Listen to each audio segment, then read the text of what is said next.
When you're sort of a rookie of raising money, you jump right to confidence. Right? And it's like, hey, I'm confident, give me the money. It's like, it doesn't work that way. Welcome to Money Moves, the show about raising money, making great investments, and building venture scale businesses. I'm Neil Devani, your host and the founder of Necessary Ventures, a firm investing in what the world needs. Each week, we'll talk to folks who have raised anywhere from $10 million up to billions of dollars. We'll learn how they return multiples of 10x to 100x or more to their investors. We dive into their stories, uncovering what worked and what didn't, learning from real experiences to understand the journeys of raising capital and rapidly scaling a business. Money Moves isn't just for those already in the game. It's also for anyone interested in the mechanics of startups and venture capital. Whether you want to raise money, make better investments, or just understand how it all works, Money Moves gives you the insights and advice you need to succeed. So join us each week and hear from those who've been through it all and learn from their journeys.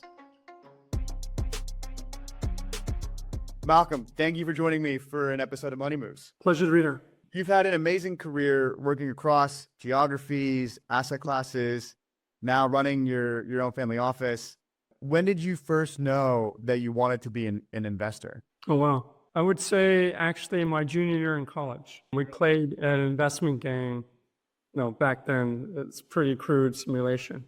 And I just loved it. It was intuitive to me. I could see where, it's a theme in my career, of where the arbitrage was in the game, of where they had mispriced one of the assets, meaning that the risk was too low and the yield was high. And so my team won big time. And I was like, okay, this is cool. But then, of course, the question is, could you find that in real life? And the answer is, yeah, sometimes. And did you change your educational path, or were you already on I was already a business major. I just didn't know what particular focus I would do in business. But after that game, it was pretty clear that that's what I wanted to do. And then how did you find your first role at Prudential? Funny story. I was actually, this again is level set everybody. This is in the 1980s. So you literally had job posting billboards. And I'm a proud alum of FAMU, which is in Tallahassee, Florida. So I'm in shorts, of course, because it's hot, and you have to go down to the student services. And I'm just looking around, and there's this guy who was in the business suit, but he wasn't talking, and eventually came over. He tried to convince me to do an interview with him, and I asked him what field, and he said insurance. And he could tell based on my face, I'm like, you gotta be kidding me, who wants to do insurance? And then he asked me what I want to do, and I said, well, I want to do investments. And then he politely but firmly made the point that you do realize that at the time, because insurance companies were bigger than mutual funds and there was no BlackRock, that insurance companies have the largest pools of money in the US. As a matter of fact, Prudential was the largest. And then I was like, okay, A, I'm ignorant, and B, yes, let's have this interview. So I ended up going there, and there's a program that was something I really liked, which was they had a lot of training, and then once the training was over, you were the equivalent as if you had had an MBA and you got to be an associate on the investment side of Prudential. And the area I went into was privates. And that was predominantly private credit, but we also did some private equity. And so I spent 5 years there, 1 year doing LBOs in our merchant banking group on Wall Street, and then 1 year doing convertible bonds. Was that mostly US focused? I'd say vast majority, because again, remember in the 80s it was mostly local, but I was part of the first cross-border asset-backed securitization deal ever done. That was between Citibank and Banamex before they bought Banamex. And so we had to deal with a lot of the currency and cross-trust issues. And then not my team, but a team adjacent to me, they did the first, well, it was first in twofold. One was the first music royalty deal ever, and it happened to be in Europe. So we got to see that stuff. And then I was on a task force where we were helping the senior people at Prudential make a surprisingly difficult decision of, yes, we should expand overseas. So we looked at Japan, Korea, I think Hong Kong, Singapore, and UK, and a couple other markets, and came to the shocking conclusion that yes, indeed there are greener pastures other than just Canada, which is what everybody thought of as international back then.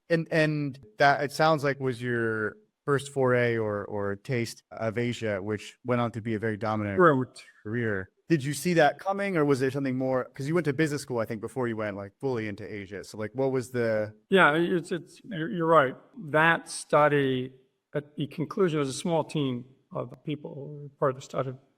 And as a result of that study that I was part of, I came to a conclusion of, yes, Asia is the place to be for several reasons. One is the growth trajectory is off the charts. That turned out to be completely correct. And two was that I did not believe, based on how immature the financial markets were out there, that there'd be a lot of competing talent. And I was right on that too. So for those two reasons, it was like, hey, yeah, I want to get to Asia. And so I tried to get to Asia. I did go to B school at Wharton. And while I was there, I interviewed with Merrill Lynch in the investment banking group and actually got an offer. But I tried to get into their Hong Kong office, and they're like, oh, maybe, probably not, blah, blah. But right before I graduated from Wharton, our cohort chose to go to Singapore. And Wharton, I'll give them credit, was one of the first business schools to really do international for real. And so we spent 2 weeks there, and literally day 2, I started to play hooky and just interview instead of going through all the programming, and landed. I didn't get a job, but I made some fantastic connections. And then, long story short, left Singapore, flew up to Hong Kong, interviewed up there, and eventually got a job with the largest hedge fund in Asia, ex-Japan at the time, that was affiliated with Julian Robertson's Tiger Management, the original Tiger. And you went on to be there in Asia for almost 20 years, investing across asset classes. Did you ever in that time consider leaving Asia and coming back to the US or going anywhere else? Or were you like, okay, my thesis has been proven correct, I'm going to keep doubling down on this experience? Oh yeah, absolutely. I mean, it's the latter. Everything was a rocket ship. I mean, when you have a combination of just economies growing, but volatility, which is key, you can come back to that, and also not a huge layer in the middle. So you had very talented people at the top, and then you had very ambitious young talent at the bottom, where you didn't have a middle. And that goes for investment banks, it went for the emerging asset managers out there, and I happened to be sort of in that area. So if you got immediately promoted to the top, which was my thesis, that there just weren't all these layers ahead of you. And that's part of the reason why I wanted to go. And that proved to be certain. And then it just kept happening, meaning that getting higher to the top, like within a year, I became the number 2 guy of the largest hedge fund in Asia, ex-Japan. That should not happen. I mean, I believe in myself and all that, but still, there'd be a long line in the US for that to happen.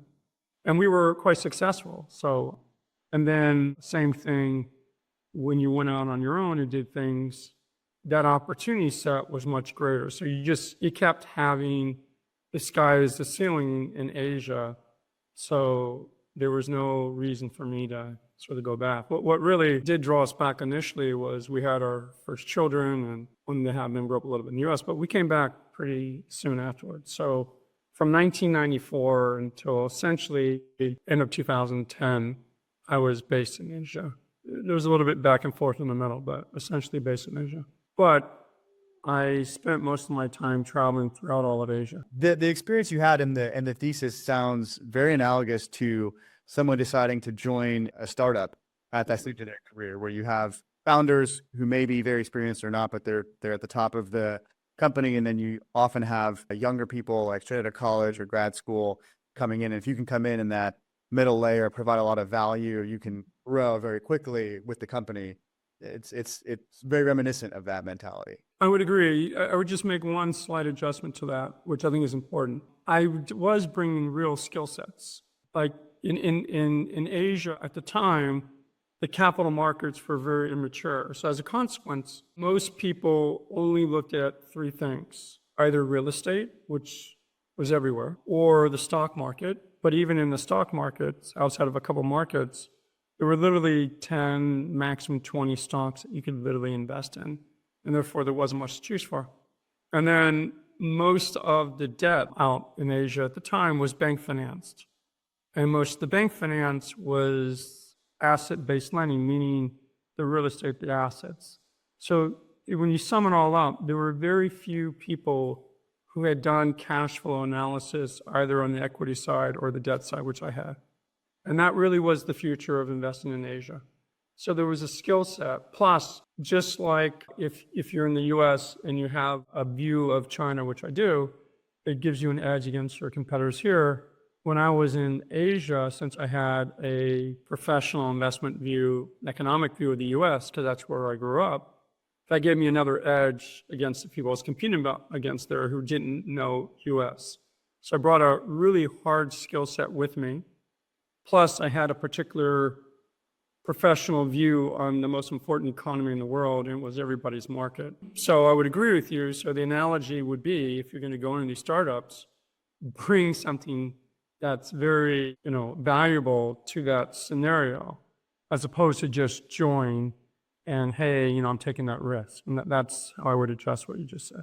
Yeah, that's super helpful. You've taught me quite a bit about fundraising and I have a lot of experience. What was the first time you ever raised capital or tried to raise capital? Well, when I was at the hedge fund, which was literally called the Asian Hedge Fund, that's how few funds there were that you could literally claim Asia. We were the Asia Hedge Fund out of the Pacific Group run by Bill Kay. I was involved in some of the soft marketing, but Bill basically was the only game in town, so people were sort of coming to him and talking about. So there was some soft fundraising there.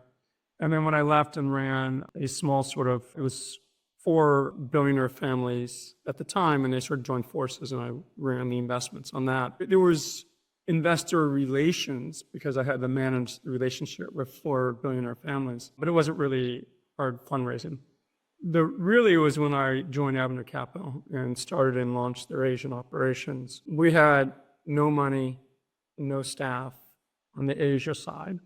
And what we had was a relatively small operations on the US side, which was run by my counterpart, focused on US distressed.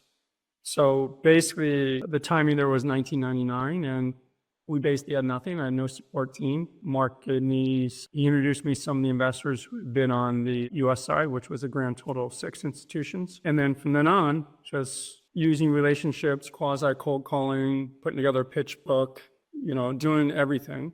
And then some of the meetings, Mark would come with me and some he wouldn't. And that's where you sort of develop that, intuitive process. And what was interesting was we initially went for institutional investors. And then that wasn't that successful initially. And then we pivoted and hired a person who did a really good job of getting us in front of family offices and high net worth. And then it was a combination of that and a couple of institutions after about 2 years where it was just a rocket ship. We literally went from being around 20 to 30 million for about 2 years and maybe 35, 40, and that was mostly performance-driven increase, to $1 billion within a year or two from then.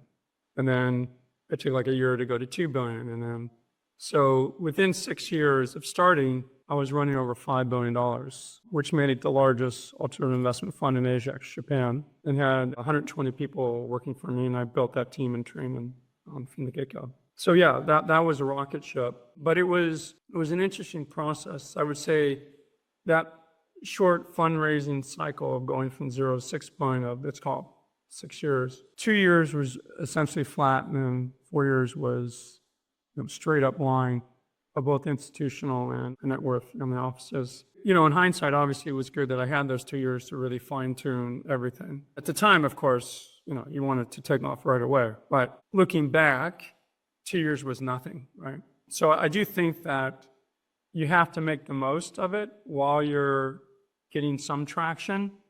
And that's why I give a lot of people advice, and I've had this conversation, is had we just waited initially and said, well, when we get to X amount, then we'll start, I don't think those other 4 years of rocket ship ever would have happened. So you kind of have to go through that trajectory, and you just have to have the faith that eventually you'll break through and work out. What were some of the mistakes, if you can think of any, that you made in the earlier pitches that you iterated through and then found the better pitch? Like, of course, you have more traction, you have evidence of return, setting aside that kind of stuff. and more just around the storytelling or the pitch itself or the structure of what you were doing. How did that evolve from the very first few pitches into the ones that got more engagement and more investment? Yeah, I think there's a couple things. One is, and again, you know it, but you just have to do it. It's obviously we were making the same investments, we had the same process, but it's how you present it. And a family office has a different perspective than, a pension fund or an endowment. And therefore, what you focus on is slightly different, right? So it's the same story, same narrative, but there's a slight difference of what you focus, number one. Number two, practice, you just get better at this. And to me, the sweet spot is where, the 1,000th time you've done something, it sounds like it's the 1,000th time you've said it. But the first time you say it, it sounds like the first time you said it too. The sweet spot is in between, where you know what you really want to emphasize, but it doesn't sound too canned, right? And that's the sweet spot. And the key is staying in that mode. And part of what happens when you're raising money is you can over-anticipate people's questions. Because you've done it so many times, you come to the conclusion, hey, I already know what they're going to ask. Hey, let me just get right to that. But sometimes there's a process that an LP wants to go through. And so, it's those kind of tactical things of not over-anticipating questions, being fully prepared. So initially, you're not as prepared as you thought you were. Then you don't want to be over-prepared. It's kind of like a LLM model. You don't want to be overfitted, right? So you still want there to be a natural process of going through. Initially, it was your first time, and then sometimes once you become the person's experience, it's the person's on the other side of the table. It might not be their first time, but it's their first time with you. And so you can't short circuit everything. And I think finding that right cadence. The other thing is, there is a process that different types of investors go through, and really understanding that process, and then reading the room, knowing when a non-yes is really a no, and knowing when a non-yes is they just really need more information, and trying to understand what it is they need. So it's learning that tactical, how to navigate that process, which I do think is a good process, because it is, the markets are not perfect, and we all know that, but they just have to be right more than they're wrong. And I do think that, and an individual fund manager, which I still am one, we have to make the right decisions into the right companies, and those companies have to make the right decisions as to which customers and markets. And then LPs have to make the right decisions into which GPs. There's a lot of mistakes that are in each layer of those steps. However, I would say that overall, the direction is right, which is why long-term it works, but it's also the reason why you get dislocations in the markets. They're not perfectly efficient, right? We know that. That's right. You gave me a great framework one time around the three things you want to do when fundraising: trust, competence, and then performance or delivery. I'd love if you could just kind of expand on that for people listening, because it was such a helpful heuristic, what you're trying to achieve. That's one of the things that you do learn. So when you're sort of a rookie of raising money, you jump right to confidence, right? It's like, hey, I'm confident, give me the money. It's like, it doesn't work out. So finance is all about trust. It's trust, are you going to, and the layers are like multiple. Are you just going to take the money and run away and, go to casino and piss it away? And unfortunately, that does happen. So that's a real thing. The second thing is, okay, I trust you're not going to do that. How do I know that you're going to take this seriously? How do I know that you're going to put your A game in? Or how do I know you're not going to just try to collect the fees kind of thing? And then you bleed into trust on competency and intentionality and that you're focused. So there's just so many layers of trust that you have to build out. And part of it is going through that process, you are showing the other side that you know what you're doing. There's multiple layers of competence, right? There's obviously competence of investing, but you're building a business, and it's a lot easier now than it was before because of all the outsourcing, but you're still nonetheless building a business. And part of building a business is building a team, but also building processes and procedures and decision-making You can't just, oh, I feel like this is the right thing to do. There's got to be a process. So all that is building, and then of course is building a culture. And how do you interact with, even if it's a small team? So there's all that. And then of course you have to prove it out with performance. And the tricky thing, as you and I talked about, is in VC, more so than any other asset class, it's a long-term proof of concept. So you have to look for milestones that indicate that your decision-making process and sourcing and post-investment support is indeed leading to and showing the indicators these will be things that work out in the long run. Yeah. Yeah.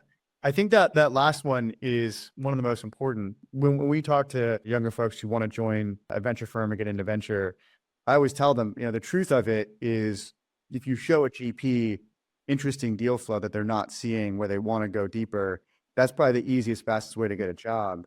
But that's probably not what's going to make you a great investor, right? It's like, can you actually pick the right investments? Can you get access to those investments? And then the longest, hardest thing to prove is, can you provide some real value to those companies? Because that's how you're going to continue to get deal flow and access and all those kinds of things and have unique insights, as you can actually do something more than write a check. But no one's indexing on that because it takes a really long time for that to prove out.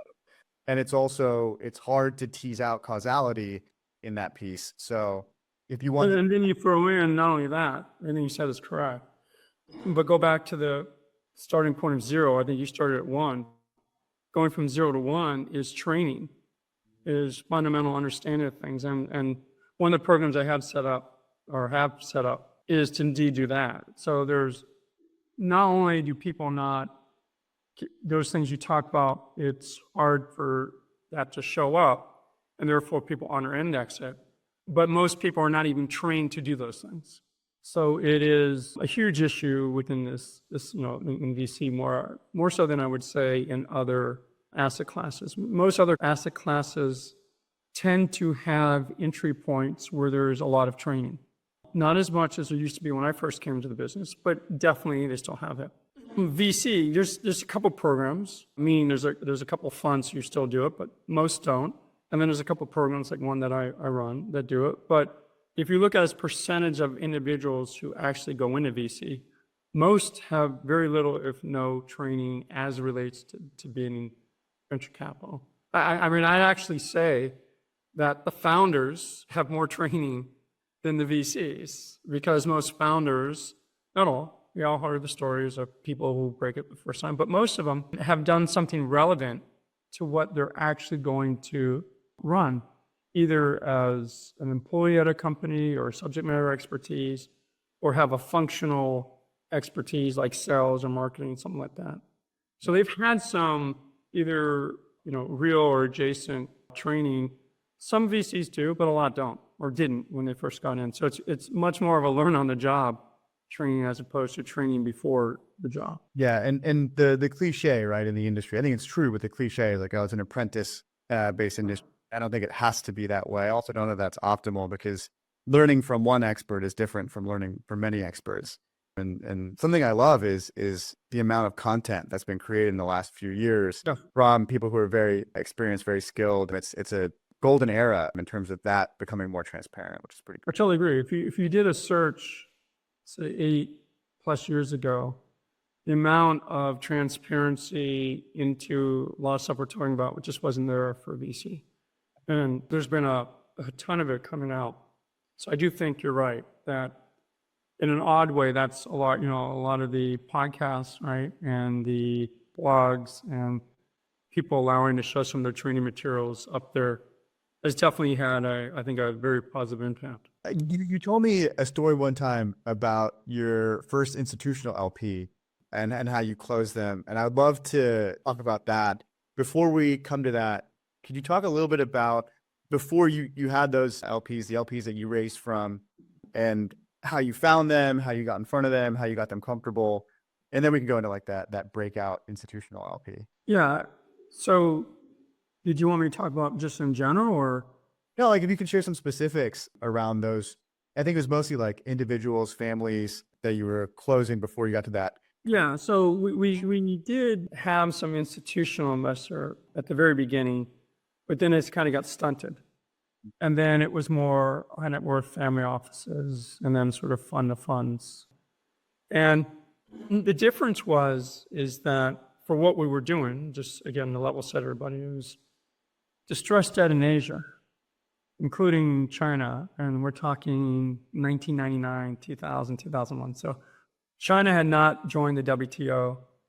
There were no direct flights to Hong Kong or Singapore.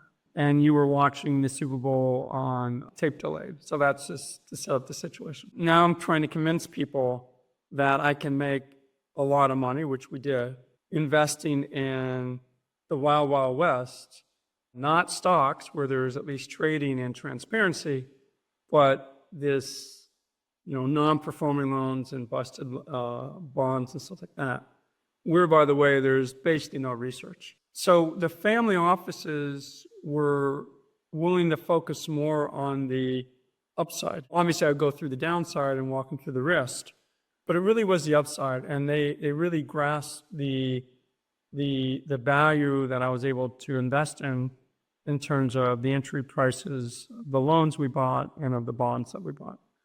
And that was very appealing to them. And then that's why we got traction more. The institutional LPs, they looked at that, but rightfully so, that they have a different risk profile. They wanted to better understand what was the risk we were taking. Like, I get it, those were great returns, but what was the risk we were taking?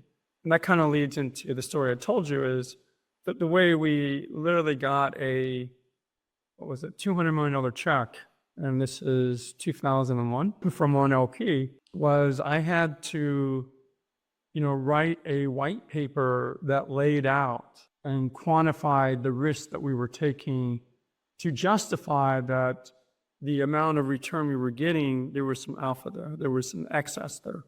That it wasn't just, well, of course you can get those returns because it's 10x as risk as US. So I took the 4, 5, 6 factors of what I deemed to be the risk, and then isolated each one of those and compared it to other asset classes that I knew they were familiar with, like high yield in the US, distress in the US, private equity in the US, and mezz in the US, and then showed the type of risk we were taking. And then did some historical studies and sort of put a quantity of pricing of that risk, and then showed that there still was excess that I was getting in Asia. And then that was definitely a game changer. That convinced that one LP to give us $200 million. And then I obviously used that with a number of other LPs to show them. Then we were on both engines, both the high net worth family offices were giving us a lot of money. That grew to about $2 billion. Again, this is 20 years ago. The institutional side was over $3 billion. And from that point forward, did you have to do as much in terms of process and explanation, or was the white paper and that? Oh, no, constant. Oh, yeah. I mean, it was never, constant. Everybody wants to talk it through, absolutely. It allowed them to get to yes, right? So it didn't short circuit the process, meaning that, oh, hey, read this paper, give me money. No, that didn't happen. But it was an unlock. It was one of the unlocks. I shouldn't say it was only. It was one of the unlocks to get to yes. And then, when you're trying to raise money, at the end of the day, as you said, that as I laid out, there's trust, competence, and then fall through in terms of performance or indications of performance. You have to do that, and you do have to walk people through those 3 steps to get them comfortable. Now, one of the things on competence that Mark and I usually had a different opinion on was I wanted to unequivocally show people that I was an expert. And it wasn't an ego thing, which is that I figured that would give them some comfort because this was a risky asset class. Where Mark's view was just keep it simple. And, it's hard to prove a negative, right? It's hard to prove would it have worked or not. But I kept it with literally people, I would sort of, say, okay, I get it. You guys know what you're talking about. Let's focus on the upside now. And you could say that maybe that was wasted time, or you could say that's how I got into the next step of that leap. Now, fast forward, the last fund, we didn't need to do all that. But surely for probably, if we want to use it as a 6-year journey in terms of fundraising, definitely the first 4 years.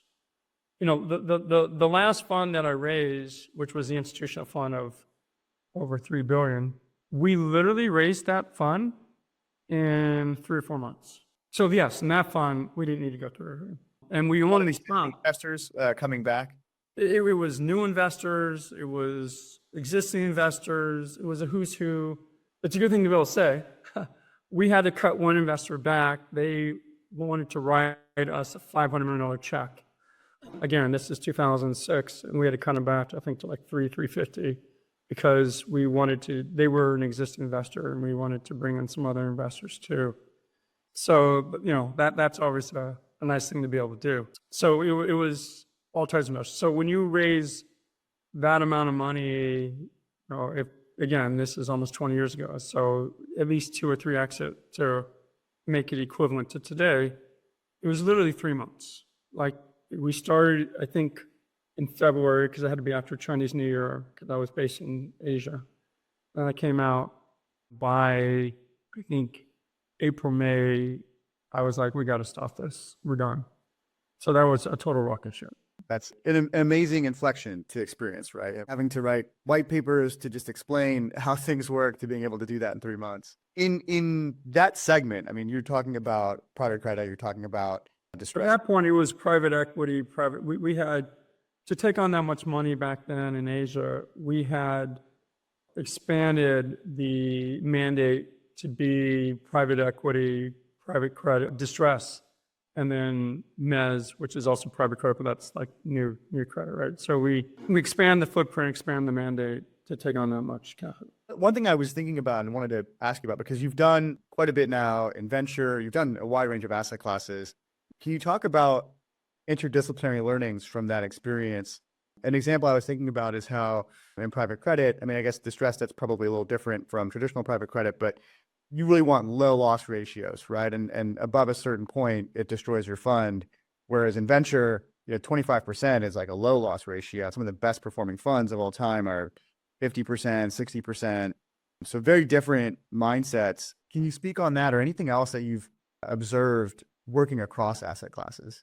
Yeah, there's a couple of things. That's a good observation. So let's take the one you just mentioned, just articulate a little bit more. When you're doing private credit, now let's put distress aside because you do have a lot of upside in stress.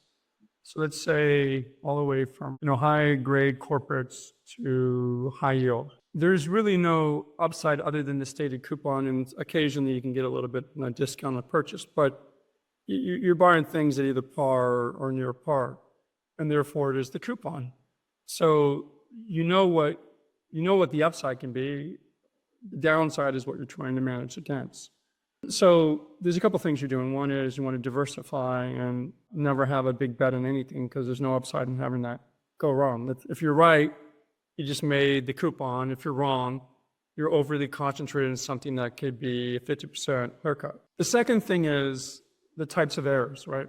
So when you're doing, I view when you do investments, there's 2 types of errors. There's the type of error that you make an investment that you shouldn't have. That means you made it and it goes to zero or, you know, goes down. The second type of error is you did not make an investment and it went through and it did what? So unequivocally, when you're doing credit, you do not want to make type 1 error. You do not want to invest things that go down. That is so if you miss out on things that go up, you're okay with that. You're never going to lose sleep on that. No harm, no foul. Now, VC is the exact opposite. It's already baked into the cake that you are going to invest in things that will go down. Now, nobody wants that, but you know that's part of the risk profile of the type of companies you're investing in. And so what you don't want to do is commit type 2 error, which again is not invest in something that really does extremely well. So that last mile of investment, i.e. that final decision making, you have to change your mindset as to, so when you are doing private credit, you're constantly asking, the starting point for both is pretty much the same, okay? You know, what can go wrong, what's the upside? But the last mile, the last part of the decision in private credit, you go over again in your head. what can go wrong? And it's like, wait, did I miss something? And should I not pull the trigger here? Because I don't want to commit a type 1 error. When you're doing VC, that last mile, like the last mile, the last decision-making process, you should go over your mind again, what needs to happen for this thing to be a rocket ship? And if there's a plausible way there, you do the deal, right? Because nothing's guaranteed. Yep. But if you can't see a journey, if you can't see a pathway there, then you shouldn't do it. But that's slightly different than, can I see things go wrong? Of course, in any investment you make in VC, you're going to be able to see at least 10 things that can go wrong for it to go to zero. And so that doesn't really inform you of anything, right? The question is, can you see a viable pathway to $1 billion, to 10 billion? And if you can, then you make the investment. And so it's a different mentality. Now, I can give you another differential. So let's say, let me step back and agree with you that being an investor in a lot of different asset classes, like a direct investor, which I have, it gives you, I'm convinced I'm better at any one asset class because I looked at other asset classes as opposed to just focus on one asset class. So let me use PE and VC. So private equity for years, and I first started doing private equity in 1989, it's always been about, look at the industry, you do a big deep dive in the industry, you really get a better understanding of the competition. You really want to understand what are the levers that management can pull to either cut costs or grow some revenues. And then, of course, financial modeling and what's the risk on the debt you take. And then you really want to understand what is driving their margins, right? A lot of margin analysis. So industry, dynamics of the industry, how's the management do things, and what are the margins? Why are their gross margins what they are? Really break down the different lines in the operating expenses and have a really understanding of how you're going to drive margins in the future. So that's what you learn when you do private equity. So when I first started looking at VC 8+ years ago, and the second thing in private equity was really post-investment support. So that's why I had 120 people working for me in Asia. We had a big post-investment support team for different industries. I had people who had been CEOs working for me on my platform, at our fund, helping turn around companies, helping make companies better, more efficient, all that. And that's what obviously sustainable cash flows, all that is what you do in private equity. So now let's look at VC. When I first started looking at VC, this is 8+ years ago, most people did not do industry analysis. As a matter of fact, a lot of the GPs that I invested in or talked to, I was pushing hard that they should focus on industry and competition. I'm not saying people ignored it. They just didn't do the deep dive that they did in private equity. And the intellectual reason was we're backing disruptors. So A, they're going to disrupt what we're about to analyze. And B, it doesn't matter what the competition is doing, again, because they're disrupting. Now, there's some truth to that, but I don't believe it enough that it means, then don't do a deep dive in the industry and the margins. To me, it says, do both. Look at both. And I think VC, ever since 2022 sort of nosedive, wait, what? We need to have sustainable cash flow, has brought that religion to VC where it really wasn't. But it was always in private equity. So having that with me from day one was an advantage to looking at VC opportunities. But what is great about VC that you don't particularly do in private equity is in VC or early stage VC, you really get into the product, the problem, the solution, the features of the product. Like you get in a lot more detail around the problem that's trying to be solved and the solution, i.e. the product and how it's going to solve it, and at the feature level. You don't tend to do that type of really dig in level. They kind of stop at the company or like product line, business line, but they're not going to really get deep into the features. So doing private equity now, I would absolutely be a better private equity investor than I was before because I've done VC and really looked in at what is the specific problem that is trying to be solved here and at the feature level, which we really did not do in PE, and most PEs don't do that. So there are strengths. So my view has always been to learn from different asset classes, and to do a cookie cutter is a disaster, and I think some people do that. So if I just tried to do what worked in PE and VC, that wouldn't be too successful. But there are some things that made a lot of sense in PE that you should bring into VC and vice versa, and that's the trick. Don't do cookie cutter, don't try to make everything the same, but just take what you think is relevant that's not being done and apply it.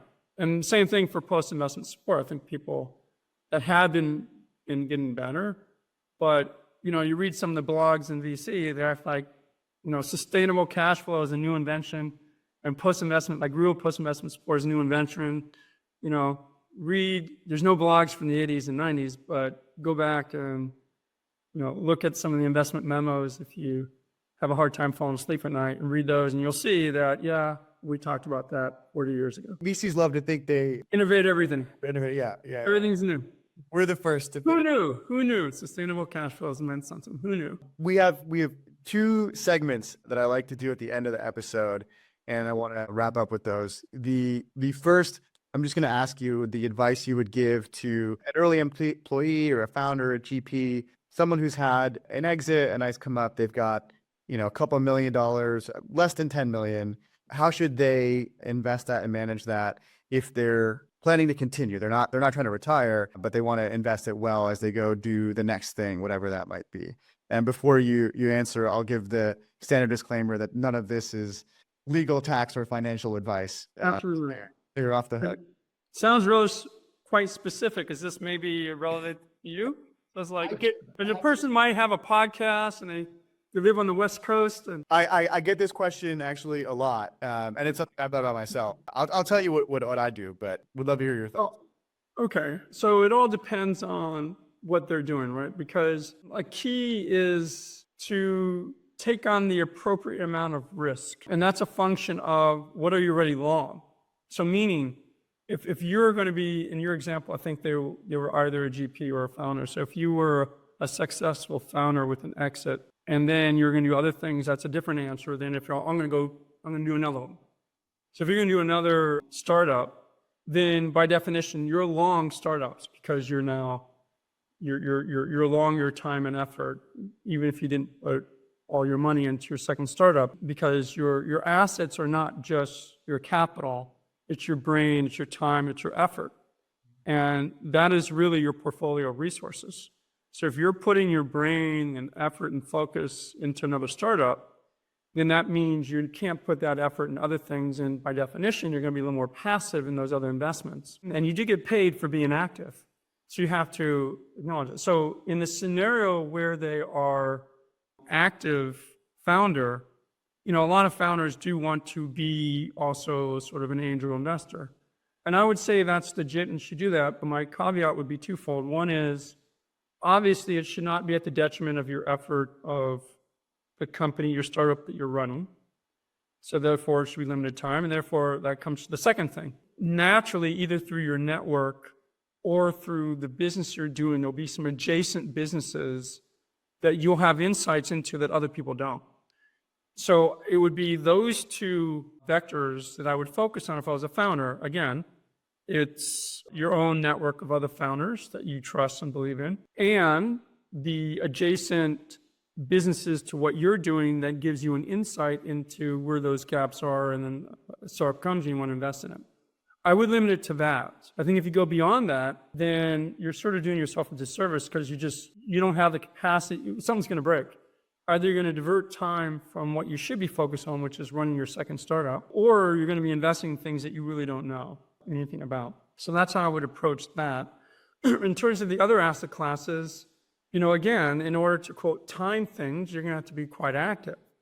So I don't think you should. I think you should just go to the bigger asset classes and allocate a different amount to third-party, either mutual funds, which will reduce the fees, or go to active managers in different asset classes, and probably try to have a relatively, I don't mean balance, meaning everything has to be the same, but not all eggs in one basket. So that's how I would approach it. And on the other hand, if they're not, and they're not doing anything, and they're sort of retired, then that gives them a lot more time to be much more active and take on more risk.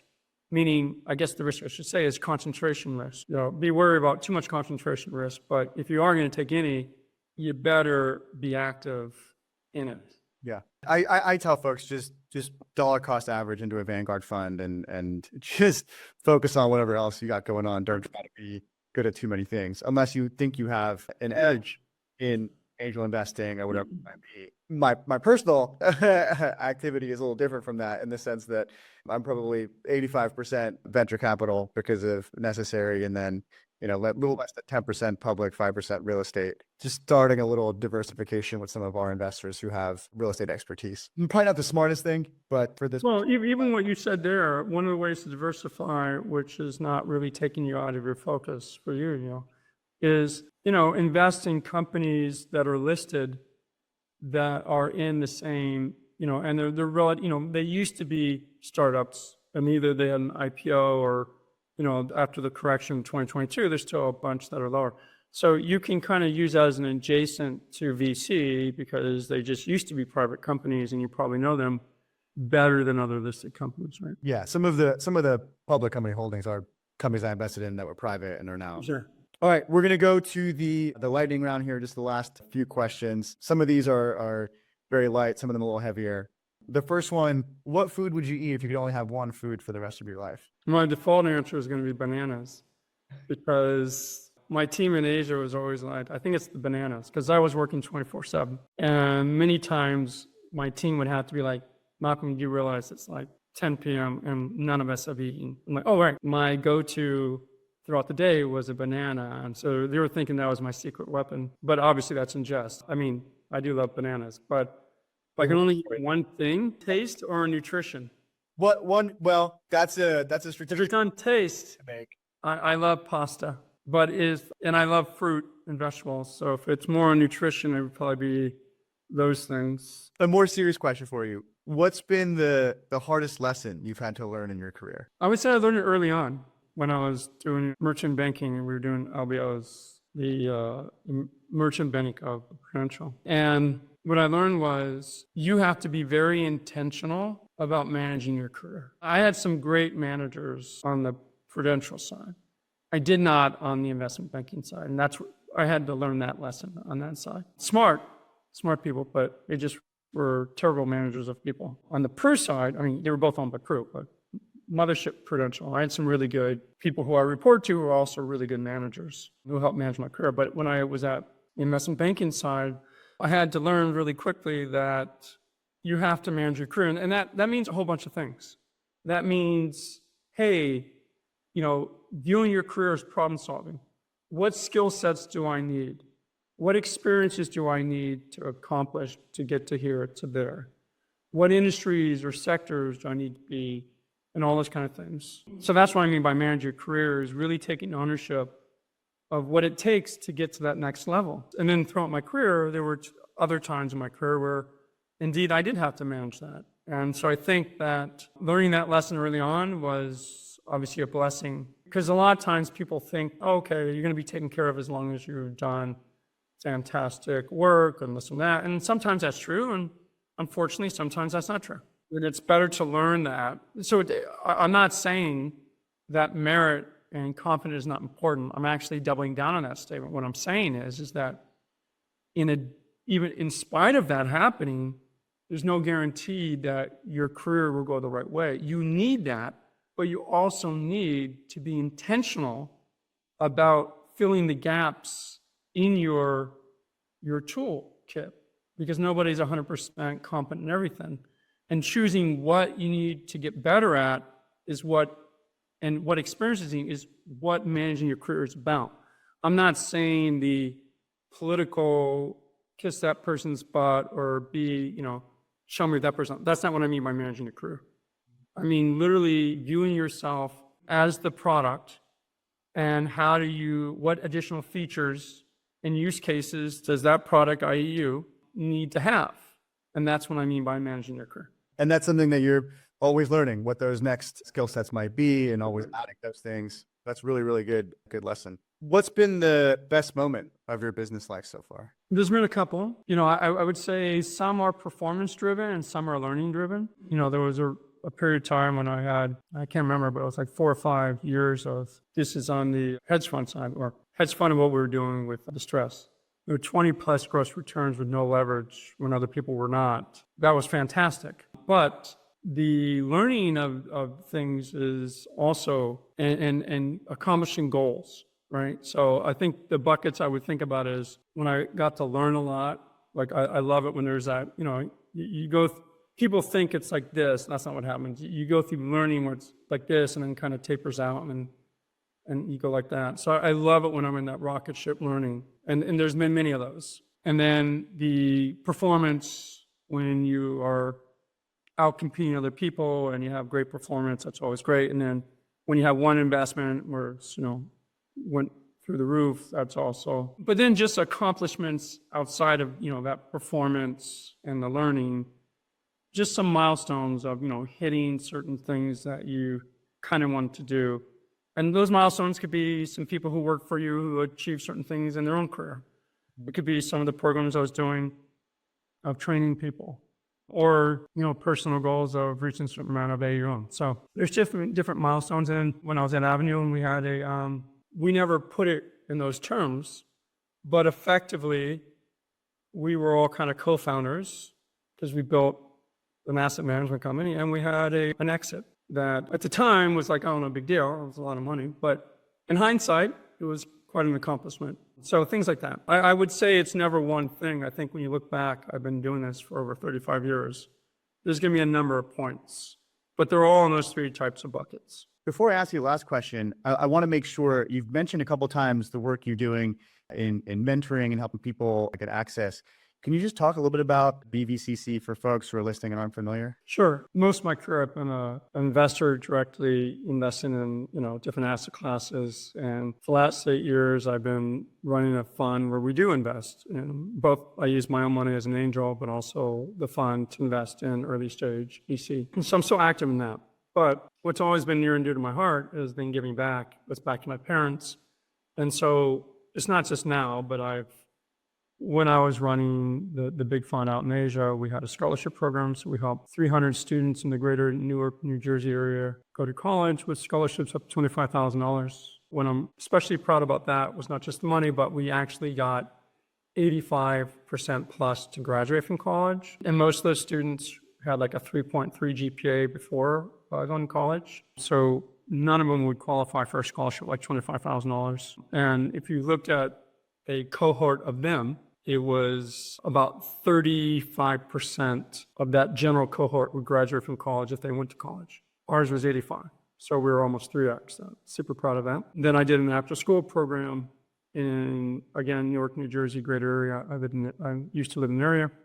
And we had, I think it was like 1,300 students go through our after school program for students in the greater Newark, New Jersey area in high school to help them level up for college. And then the last program I did is the one you mentioned, which is a program called BVCC, where I mentioned earlier in this podcast that I'm a proud alum of Florida A&M University, which is an HBCU.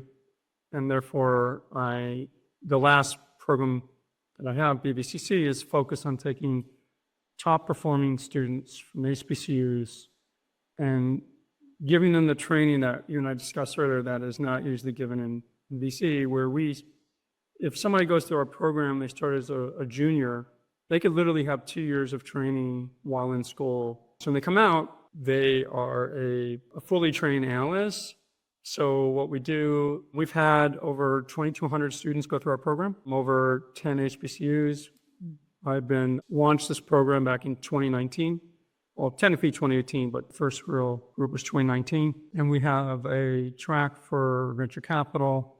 We have a track for entrepreneurship, product management, UX design, software engineering. We used to have a track for robotics. The journey those students go through is initially we have a curriculum that we have developed ourselves for each track is different. We have professionals who volunteered to teach it, and we do that in the fall semester. And this is all free to the students, free to the schools. It's nonprofit. And then the best performers from those tracks, we then have them work with us doing investments on the fund. We also have them on different tracks to projects with some companies. And then there's boot camps that we have them to reinforce. And then we have internships in the summer. By the way, when they work on the fund, when they do work on the projects, they get paid.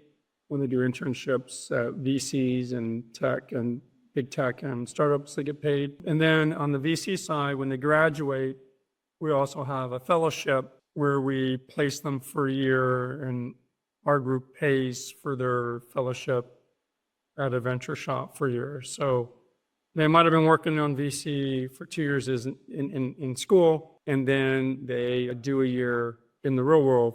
And then at that point, they're fully trained, and we've placed them in dozens of VC shops around the country. What's interesting is I should give a shout out to both Silicon Valley Bank. They've been instrumental in us being able to do the fellowships in VC, and then a shout out to Ford Foundation, who is big in supporting us efforts with the fund and our ability to further the training and internships. So they've been great partners. We have a bunch of VCs, some don't, we won't be naming them, but there's been many who have put their hand up and said, hey, yeah, we'll take one of your trained students and have them do an internship or a fellowship. And I think most of them can say that, yeah, not only was it the right thing to do, but they got value out of it because we had trained them so much that they were a real analyst, helping them with their day-to-day business. So that's something that we're super proud of.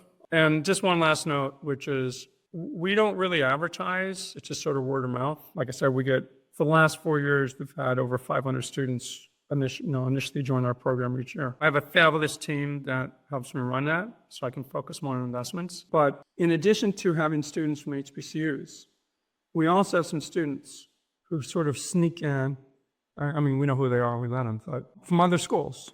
We have students who come from the Ivy League schools, from Ivy League adjacent, from some of the California UCs who participate. We even have MBA students participate in our program on the VC side.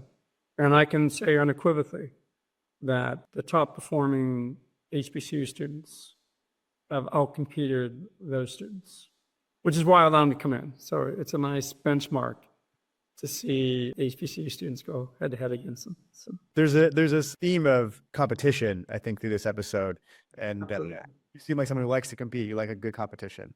yeah, and listen, there's bad competition, there's good competition. At the end of the day, you need a combination of your internal setting your own standards of what works, like you have your own goals, you have your own standards of what high performance is. But at the same time, you should also try to compete. And the reason why you need both is, what if you're competing against people who are not good? So if you only just compete against them, then you're not achieving your A game.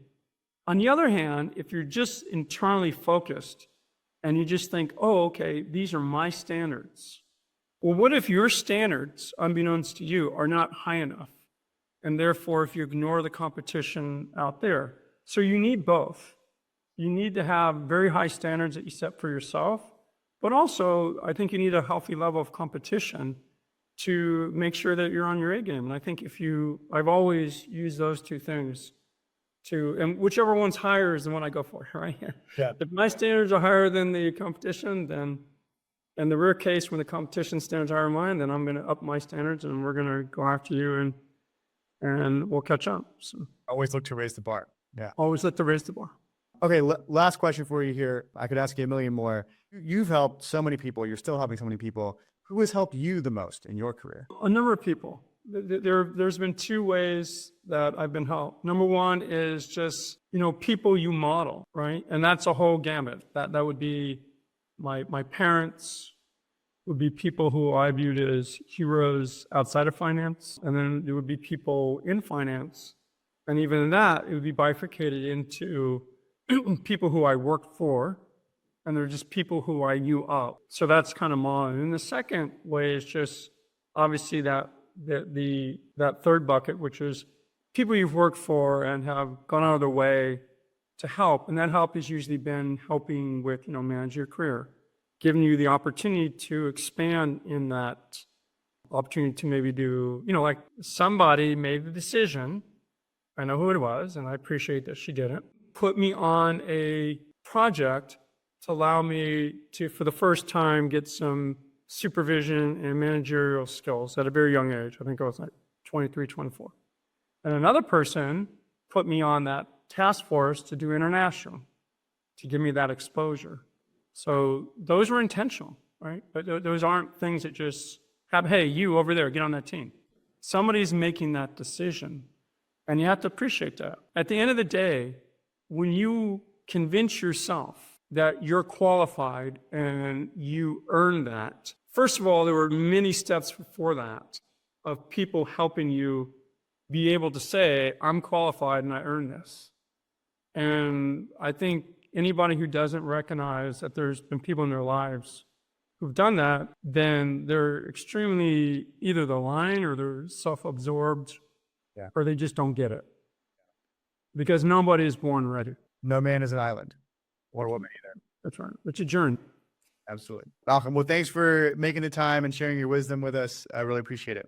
No, thank you for having me. I enjoyed it. Thanks again for tuning in to this episode of Money Moves. If you learned something new or just loved this episode, click below to subscribe. See you next week.